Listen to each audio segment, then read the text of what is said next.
Yes. പിയുടെ Christmas അനുഭവം പറഞ്ഞില്ലല്ലോ. എന്താണ് പറയേണ്ടത്? അല്ല ഞാൻ പറഞ്ഞ യൂഷ്വൽ സംഭവമല്ല, അത് ക്രിസ്മസിലുള്ളതാണ്. അതല്ലേ ഞാൻ അല്ലാത്ത എന്തെങ്കിലും അനുഭവം? അല്ല, അനുഭവമില്ല. ഈ ക്രിസ്മസ് എന്ന് പറയുന്നത് ഒരു വലിയ അനുഭവം തന്നെയാണ്. പ്രത്യേകിച്ച് ക്രിസ്തു ജനിച്ച ബത്ലഹം, അതുപോലെ തന്നെ പാലസ്തീൻ നാടുകൾ, പിന്നെ അതുപോലെ തന്നെ ബൈബിളിലൊക്കെ ഈ 11 താഴ്വരകളെ കുറിച്ചൊക്കെ വായിച്ചു കാണും.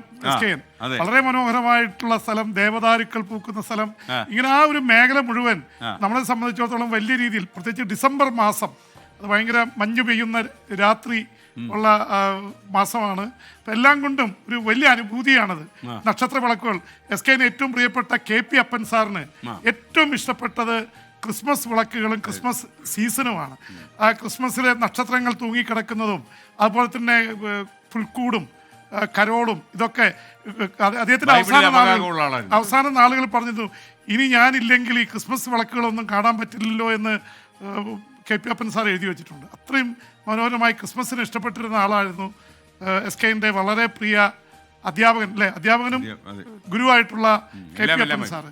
അപ്പൊ യഥാർത്ഥത്തിൽ ക്രിസ്മസിന് അങ്ങനെ ഒരു വലിയൊരു അനുഭൂതിയുടെ താഴ്വരയിൽ പോകണം, ദേവദാരുക്കൾ. അയ്യോ, തീർച്ചയായിട്ടും എൻ്റെ ഒരു വലിയ സ്വപ്നമാണ്. പക്ഷെ ഇവിടെ യുദ്ധം നടന്നുകൊണ്ടിരിക്കുന്നു. ഇപ്പോൾ പോയാൽ ബോംബ് വന്ന് വീഴും. പാലസ്തീനിൽ പോകണമെന്ന് ആഗ്രഹമുണ്ട്. അവിടെ പോയാലും അവിടെ മുഴുവൻ ഗസയിൽ മുഴുവൻ ബോംബിട്ടുകൊണ്ടിരിക്കുക. അപ്പോൾ ഇപ്പോഴത്തെ അവസ്ഥയിൽ കഴിഞ്ഞ തവണ ക്രിസ്മസിന് SKN വലിയ വൈറലായ സംഭവം ഈ ഉണ്ണി പിറക്കുന്നത് ഈ അവശിഷ്ടങ്ങൾക്ക് നടുവിലാണ്. അങ്ങനെ ഒരു ചിത്രം വരികയും അത് ഭയങ്കര വൈറലാവുകയും ചെയ്തു.